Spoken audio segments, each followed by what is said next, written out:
Hello বন্ধুরা, আসসালামু আলাইকুম। আজকে তোমাদের জন্য একটি নতুন মজার রেসিপি নিয়ে আসলাম। আজকে আমি বানাবো ব্রোকলি দিয়ে মজাদার একটি নাস্তা রেসিপি। তো চলো বন্ধুরা শুরু করি।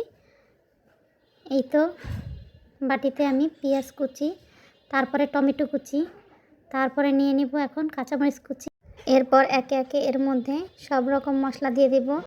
এখানে দিয়ে দেব মরিচ গুঁড়া, তারপরে লবণ, তারপর ধনিয়া গুঁড়া, এরপর গরম মশলা গুঁড়া, সবগুলো একেবারে মেখে নিয়ে তারপরে একটু সুন্দর করে ওই যে ব্রোকলি আমি কুচি কুচি করে কেটে নিয়েছি সেটা দিয়ে দেব। দিয়ে একটু ভালো করে ডলে নিব। পেঁয়াজ মরিচটা একটু ভালো করে ডলে নিলাম। এখন আমি দিয়ে দেব এখানে ব্রোকলি দিয়ে খুব মজাদার একটা নাস্তা হয়। আমার তো এটা ভীষণ পছন্দ। ব্রোকলি দিয়ে নুডলস রান্না করলে আমার কাছে অনেক ভালো লাগে। আর এখন আমি এর মধ্যে ডিম ভেঙে নেব। ডিম ভেঙে নিয়ে তারপরে এই যে কুসুমটা আছে না, কুসুমটা আমি আলাদা করে দিব। হ্যাঁ, কুসুমটা কিন্তু এর সাথে মিশাবো না। কুসুমটাকে আমি উঠিয়ে আলাদা একটা বাটিতে রেখে দেব।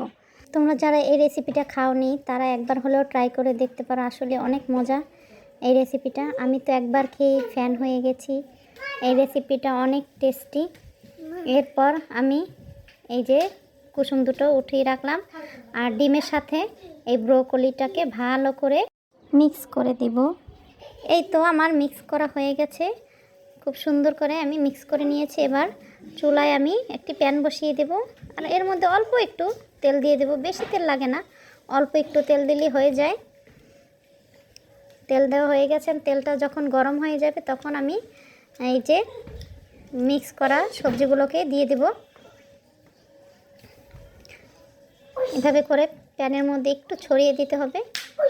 এই তো সুন্দর করে ছড়িয়ে দিলাম। তোমরা চাইলে একবারে ডিমের সাথে মিক্স করেও দিতে পারো, কিন্তু এভাবে দিলে দেখতে খুব কিউট লাগে আর খেতেও ভালো লাগে।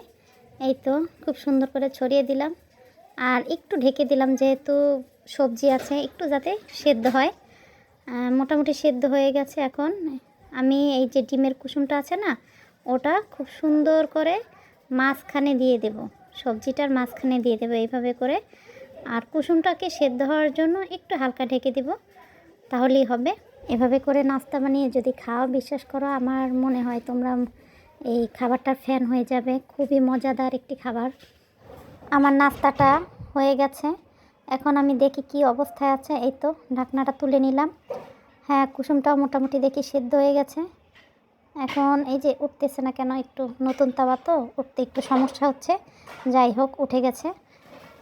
এইতে নাস্তাটা আমার রেডি। কেমন হয়েছে বন্ধুরা কমেন্টে জানাবে। এই তো এখন একটু খেয়ে দেখি কেমন। খেতে খুবই মজাদার হয়েছিল।